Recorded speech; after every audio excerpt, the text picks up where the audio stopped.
Sir, जब एक user अपना मोबाइल फोन रिचार्ज कराता है तो उसे अपने रिचार्ज प्लान के हिसाब से डेली की डेटा लिमिट मिलती है 1.5 GB, 2 GB या 3 GB प्रतिदिन। लेकिन ये डेली की डेटा लिमिट जो होती है रात 12 बजे समाप्त हो जाती है जैसे ही दिन खत्म होता है, और ये अनयूज डेटा जो है ये फोरफिट हो जाता है, ये अगले दिन रोल ओवर या नेक्स्ट डे कैरी फॉरवर्ड नहीं होता है। कंज्यूमर से पैसा तो पूरे डेटा का लिया जाता है, लेकिन ये अनयूज डेटा जो बचा हुआ डेटा होता है ये एक्सपायर हो जाता है जैसे दिन समाप्त होता है। सर, फर्ज करिए कि महीने की शुरुआत में आपने अपनी गाड़ी में 20 लीटर पेट्रोल भरवाया, महीने के अंत तक 15 लीटर पेट्रोल कंज्यूम हो गया, 5 लीटर बच गया, तो क्या महीने के अंत पे पेट्रोल पंप वाला आकर आपको कहता है कि 5 लीटर पेट्रोल वापस कर दो क्योंकि उसकी वैलिडिटी समाप्त हो गई? नहीं, क्योंकि आपने पैसा पूरे 20 लीटर का दिया है। ठीक इसी तरह जितने डेटा का पैसा हमसे लिया जाता है उतना डेटा हमें यूज करने दिया जाए, वो एक्सपायर ना हो। ये हमारे मेहनत के पैसे से खरीदा गया डेटा है। और सर, चालाकी देखिए, आजकल के रिचार्ज प्लान्स में डेली की डेटा लिमिट होती है, मंथली की डेटा लिमिट नहीं होती, क्योंकि मंथली की डेटा लिमिट के अंदर मैक्सिमम डेटा की खपत का कंज्यूम करने की प्रोबेबिलिटी यानी कि संभावना ज्यादा होती है। एक महीने के भीतर या मान लीजिए 4-7 दिन कोई व्यक्ति व्यस्त है या बीमार है,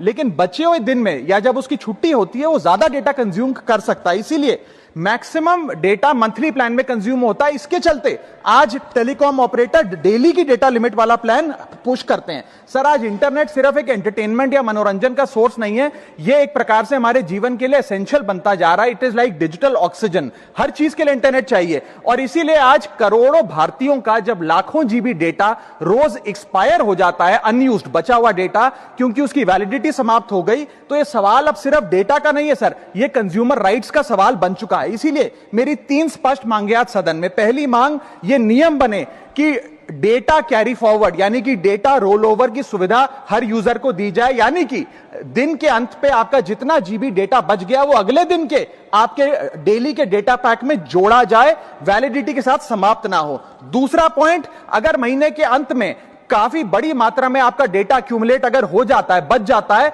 तो यूजर को ऑप्शन दिया जाए कि इस डेटा की वैल्यू का एडजस्टमेंट वो अपने रिचार्ज प्लान के अगेंस्ट कर सके, यानी कि अगले महीने वो जितने वैल्यू की रिचार्ज कराता है उसमें से छूट मिले, डिस्काउंट मिले अनयूज डेटा की मार्केट वैल्यू के अनुसार। जैसे कि बिजली की खपत आप जितनी करते हैं, जितने यूनिट उतना ही पैसा भरते हैं, ठीक उसी तरह जितने जीबी डेटा कंज्यूम करें उतना ही पैसा वसूला जाए, उससे ज्यादा ना वसूला जाए। और थर्ड नियम जो बनना चाहिए वो ये है कि अनयूज डेटा को आपका डिजिटल एसेट माना जाए, और जिस प्रकार से हम पैसा ट्रांसफर कर सकते हैं, डेटा ट्रांसफर अलाउड होना चाहिए। यानी कि यदि आज मेरा कुछ बचा हुआ डेटा है डेली पैक के अनुसार, मैं अपना बचा हुआ 1-1.5 GB अपने परिवार वालों को ट्रांसफर